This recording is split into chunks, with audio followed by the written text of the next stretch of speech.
Porque você leu lá em Filipenses, né? A passagem é a seguinte: porque Deus é o que opera em vós, tanto o querer como o efetuar, segundo a sua vontade.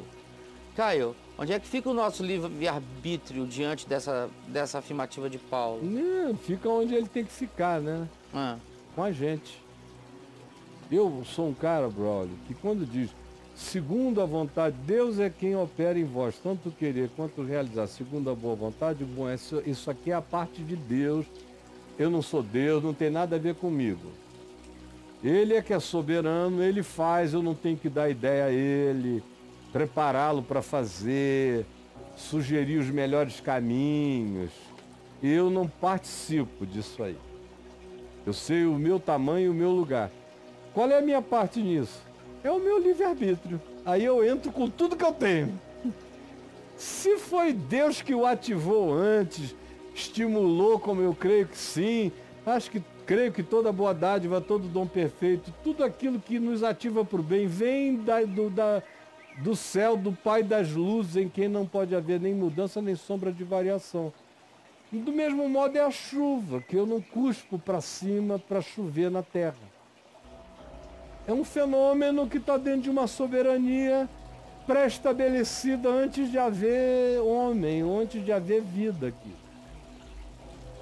Então, onde é que entra o meu livre-arbítrio? O meu livre-arbítrio entra no exercício de tudo que eu possa, de bom e de bem, em meu favor. Então, se é Ele que opera, tanto querer quanto realizar, e no meu coração há um querer, e há uma vontade de me tornar, então já é Ele operando, eu entro com tudo que eu tenho de livre-arbítrio. O pessoal se preocupa mais com o livre-arbítrio, mais com a soberania de Deus, que aquilo ao que eles não têm acesso. sim. Porque é de Deus e é mistério. E ao invés de praticarem aquilo que está dentro deles, o que está dentro de mim é o levantar-me e o andar. É o meu possível. É o meu possível, é o meu arbítrio. E aí eu fico querendo discutir se o meu arbítrio está bom para Deus, se o meu livre-arbítrio. Deus cuida daquilo que é de Deus. E eu cuido daquilo que é de Deus em mim e que em mim é corroborado, é validado e é realizado pela disposição de me botar a caminho, de me oferecer e me botar a caminho. E eu vou. Se Deus não puser a mão na minha cara e disser não vai não, eu vou. Porque Ele disse que aquela é a vontade dEle. E o meu coração foi atuado, Ele atuou essa realidade, ou ela apareceu em mim porque Ele a atuou. Eu não me preocupo com isso também.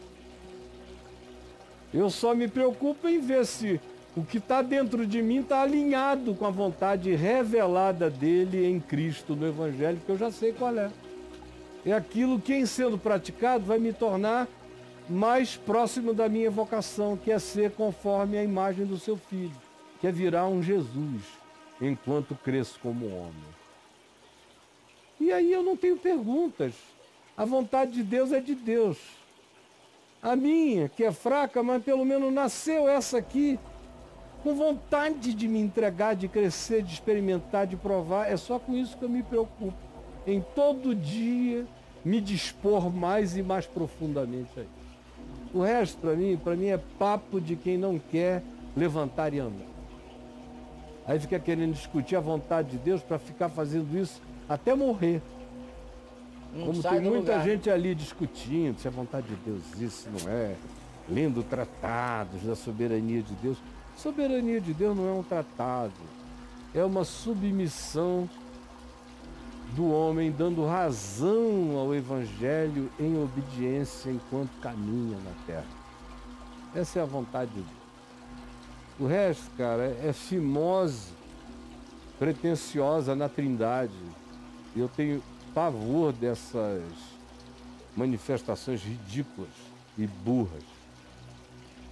Fimosa e pretensiosa na Trindade. Na Trindade. É. Aí fica essa... São os anatomistas da Trindade. Anatomistas da Trindade. Ficam dissecando... Ah, passa a vida. Tem gente que está ficando velha, está morrendo só fazendo isso e nunca viveu.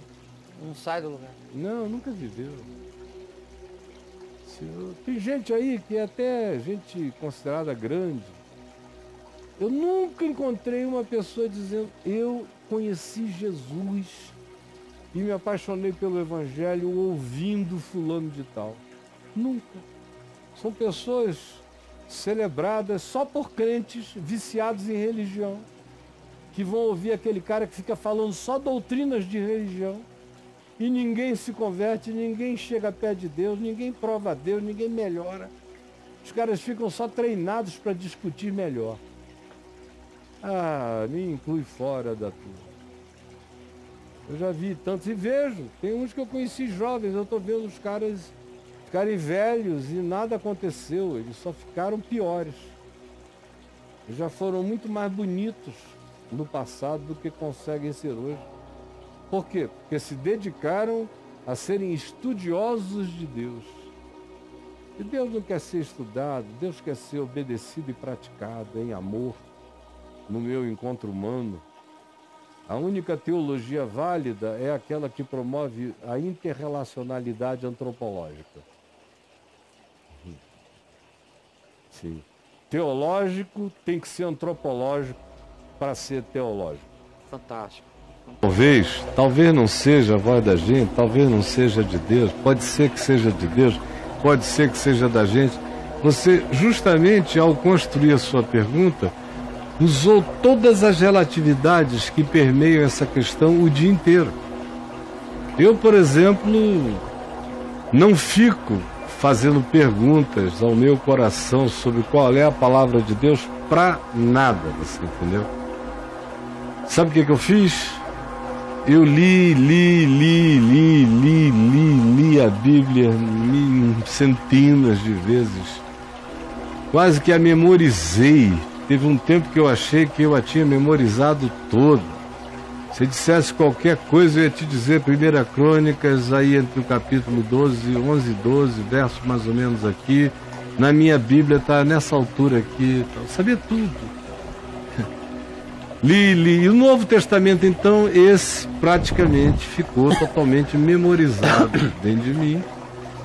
Eu sei o que Jesus disse, os contextos nos quais ele falou, o que ele falou, para quem ele falou, o que aquelas pessoas representavam, que diálogos políticos estavam acontecendo na presença dele, que para nós não significam nada por causa do nosso distanciamento e alienação no tempo, mas para ele era uma questão vigente, pertinente, eram questões da hora.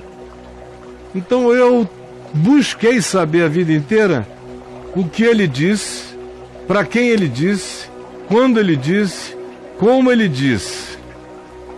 Como eu aprendi que Jesus é a chave hermenêutica, é a chave de interpretação, eu leio a Bíblia a partir de Jesus e não o contrário. Jesus está no centro de tudo que eu faço, que tudo que eu interpreto. Então, eu não faço essas perguntas no meu coração, tipo: Senhor, tu achas que eu devo ir à padaria hoje ou não? Eu não tenho essa questão. Se eu preciso de alguma coisa que só tem na padaria, eu vou lá. E pronto. Eu tenho oferta de 3 empregos. Para qual deles eu vou? Eu não pergunto no meu coração, querendo ouvir uma voz: vai para o terceiro. Eu considero o que cada oferta me traz e vejo qual é a que combina mais com o bom senso que o Evangelho me ensina. Bom, minha mulher está precisando, está podendo lidar com a minha ausência agora? Não dá. Então esse aqui eu não posso ir porque a minha prioridade é a minha mulher. Esse outro aqui, se eu for, são quantos dias? São 10 dias. Meus garotos estão podendo ficar com a minha ausência esse período todo? Não, é uma época nevrálgica para eles. Início de aula, eu preciso dar segurança aqui, então eu não vou. De onde é que eu tirei isso? de algum horoscopismo, de abrir a Bíblia e botar o dedo em cima, não.